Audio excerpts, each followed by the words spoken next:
Toby and Henrietta were enjoying their new job on the island of Sodor, but they do look old-fashioned and did need new paint. James was very rude whenever he saw them. "Yuck! What dirty objects," he would say. At last, Toby lost patience. "James," he asked, "why are you red?" "I am a splendid engine," answered James, "ready for anything.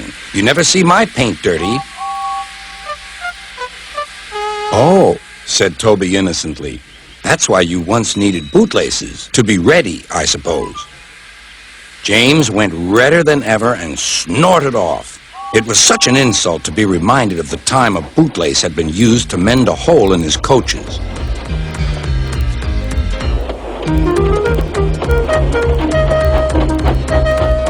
At the end of the line, James left his coaches and got ready for his next train. It was a slow freight, stopping at every station to pick up and set down cars. James hated slow freight trains. Dirty cars from dirty siding. Yeah!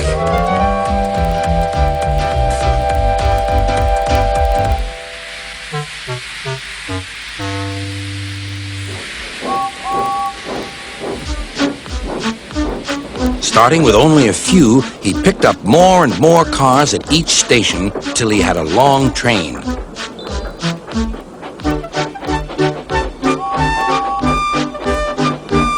At first, the freight cars behaved well, but James bumped them so crossly that they were determined to get back at him. Presently, they approached the top of Gordon's Hill. Heavy freight trains halt here to set their brakes. James had had an accident with cars before and should have remembered this. "Wait, James, wait," said the driver, but James wouldn't wait. He was too busy thinking what he would say to Toby when they next met. The freight car's chance had come. "Hurrah! Hurrah!" they laughed, and banging their buffers, they pushed him down the hill. "On! On!" yelled the cars. "I've got to stop! I've got to stop!" groaned James.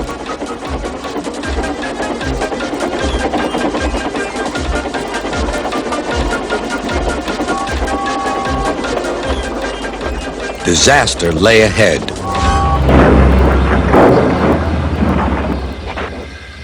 Something sticky splashed all over James. He had run into 2 tar wagons and was black from smokebox to cab. He was more dirty than hurt. But the tar wagons and some cars were all to pieces.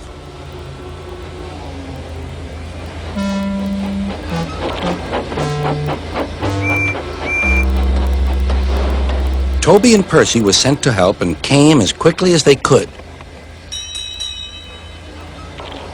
"Look here, Percy," exclaimed Toby. "Whatever is that dirty object? That's James, didn't you know?" "It's James's shape," said Toby. "But James is a splendid red engine, and you never see his paint dirty." James pretended he hadn't heard.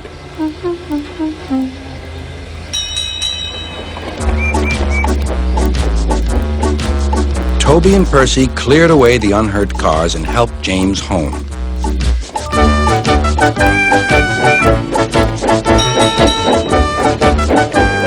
Sir Topham Hatt met them. "Well done, Percy and Toby." He turned to James. "Fancy letting your cars run away. I am surprised. You're not fit to be seen. You must be cleaned at once. Toby shall have a new coat of paint." "Please, sir, can Henrietta have one too?" said Toby. "Certainly, Toby." "Oh, thank you, sir. She will be pleased." All James could do was watch Toby as he ran off happily with the news.